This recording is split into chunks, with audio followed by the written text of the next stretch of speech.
Olá, seja muito bem-vindo a mais um quadro Na Ponta do Lápis, aqui na tela da TV Câmara Campinas. Muito bom ter você aqui conosco.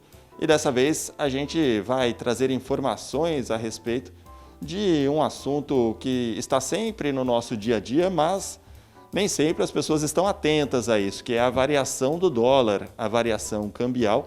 Todos os dias você já percebeu, né, que nos jornais você recebe os números do dólar e quanto vale e quanto não vale, mas para a gente entender direitinho, a gente veio conversar com uma economista especialista no assunto, que é a Ana Carolina Nicásio, que está aqui ao meu lado, para poder explicar por que isso é tão importante para o nosso entendimento. Tudo bem, Ana Carolina? Obrigado pela presença. Por que é tão importante a gente ficar atento a essa variação do dólar? Olá, Rubens, tudo bem? Bom, na verdade, a taxa de câmbio ela funciona enquanto uma variável-chave. Então, a taxa de câmbio ela acaba participando da formação de alguns preços, serviços e também de contratos financeiros. Então, qualquer variação que a gente tenha nessa taxa acaba modificando toda uma estrutura de custos e toda uma estrutura de preços relativos também. Então, veja, a taxa de câmbio ela não afeta apenas alguns investidores que trabalham comprando ou vendendo dólar no mercado financeiro. Na verdade, a taxa de câmbio ela impacta todas as classes econômicas, né? Dependendo mais ou menos, mas ela acaba interferindo inclusive no preço de alimentos, né? Então, que é o que a gente está assistindo agora, exatamente nesse momento no Brasil. Então, é muito importante que a gente tente entender a correlação, por exemplo, entre taxa de câmbio e inflação, aumento de preços. Nesse ano, inclusive, nós tivemos o valor do dólar comercial, que acho que é a base de todos, como 5,88, um valor dos mais caros dos últimos anos. Se não a maior alta, né, o maior índice dessa variação cambial, e agora já baixando um pouco mais. Como que isso afeta diretamente na questão dos alimentos, como você disse? O dólar ele se encontra num patamar sistematicamente alto, né? A gente viu em 2020 que ao longo de janeiro e setembro o real ele se desvalorizou em média de 39%. Foi uma das maiores desvalorizações, então mesmo a gente comparando uma cesta com outras 30 moedas ano passado, o real ele ainda se destacou como uma das maiores desvalorizações. Então veja, isso teve um impacto importante, por exemplo, para o aumento de alguns preços de bens que são muito comuns na mesa do brasileiro. Por exemplo, o arroz, o feijão, o óleo de soja. Isso acontece por quê? Porque esses alimentos a gente chama na economia de que eles são bens comercializáveis, ou então no inglês, tradables. Esses preços, esses bens, né, eles são facilmente substituídos por outros produtos importados. Então veja, esse tipo de produto, ele é muito afetado por variações no dólar. Porque o que acontece? Quando a gente sofre uma desvalorização, que é o que a gente está assistindo hoje no Brasil, os exportadores, né, que trabalham vendendo no mercado internacional, eles acabam preferindo exportar, já que agora eles ganham em dólar, e o dólar está muito valorizado frente ao real, então eles preferem vender para fora, né, e exportar, do que vender e abastecer o mercado interno. Então veja, mesmo nós, né, sendo grandes produtores desses bens agrícolas, né, do que a gente chama de commodities em economia, mesmo assim a gente acaba vendo que o preço sobe, então a gente às vezes fica na dúvida, né? Nossa, mas o Brasil é um grande produtor de arroz, de feijão, de soja, óleo de soja, por que justamente esses produtos a gente está pagando mais caro, né? Ao longo da pandemia a gente viu o arroz e o feijão aumentarem de preço em 60%, por exemplo. Isso acontece justamente por isso, porque essa produção ela está sendo voltada para fora, isso porque os exportadores agora estão ganhando mais em dólar. Então veja, com esse produto, a maior parte indo para fora, o mercado doméstico ele acaba tendo menos produtos, uma menor quantidade, e com isso o preço sobe. Então, veja só o tamanho do impacto dessa desvalorização para a gente. Então, muitas vezes essa ideia de que, poxa, só quem está ali atuando no mercado financeiro é afetado, não é tão simples assim. Na verdade, todos os brasileiros, inclusive as classes mais baixas, que gastam mais com alimentação, estão enfrentando essa grande dificuldade. E tem também a questão, a gente falou aí do arroz, do feijão, da soja, mas também tem os produtos que dependem também de importação, é o caso do pão, da farinha, é isso, né?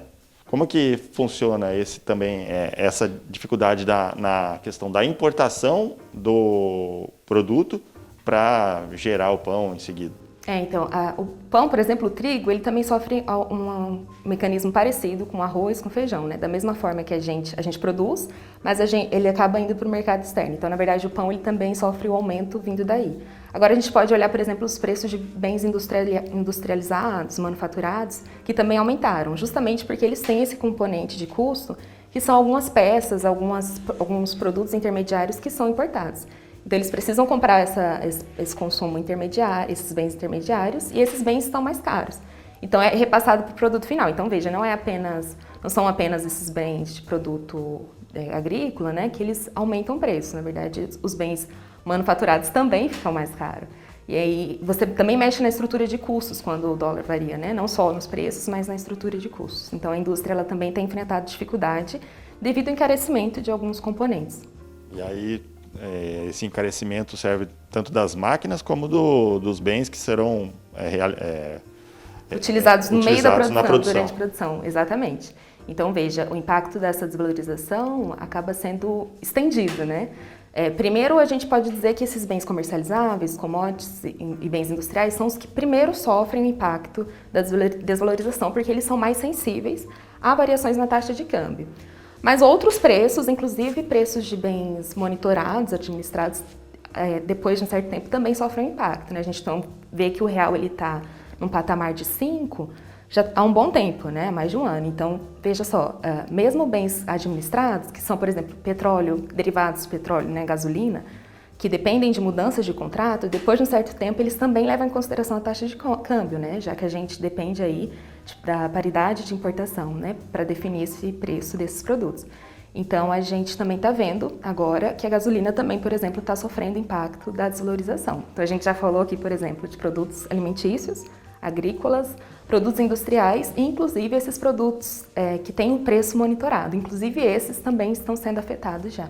E você falou, inclusive, da gasolina, do combustível, enfim, e a gente percebe justamente na hora de abastecer o nosso carro, mesmo com a Petrobras, que produz combustível aqui, inclusive de etanol, com produto original daqui do Brasil, ainda assim, o valor também, o dólar também puxa esse valor para cima, dependendo da variação cambial. Então, isso afeta realmente a vida do brasileiro. Afeta a vida do brasileiro e de todos aqueles que dependem desses produtos, né?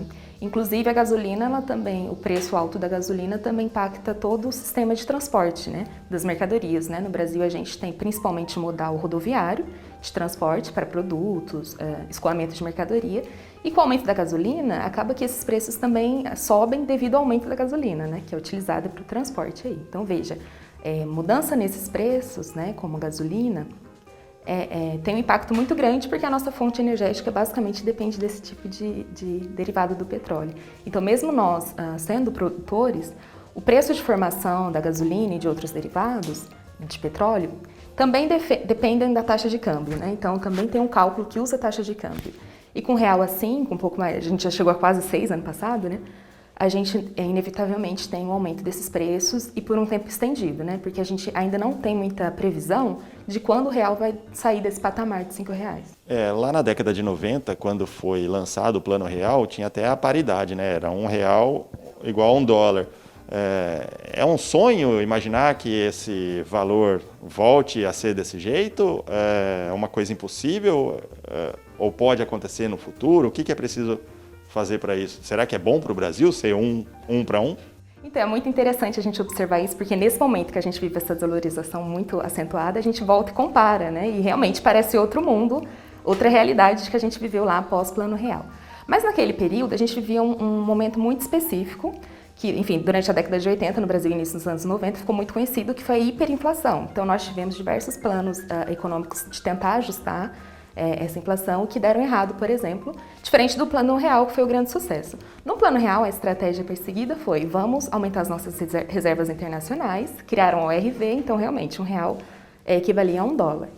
E naquele momento a gente tinha entrada de capitais no Brasil, então teve todo um cenário externo, todo um cenário macroeconômico que propiciou a gente, naquele momento, conseguir manter $1 igual ao real. Só que, já naquele momento, os formuladores de política econômica, eles sabiam que não daria para sustentar aquele patamar por muito tempo. Digamos que não daria para sustentar aquele patamar artificialmente.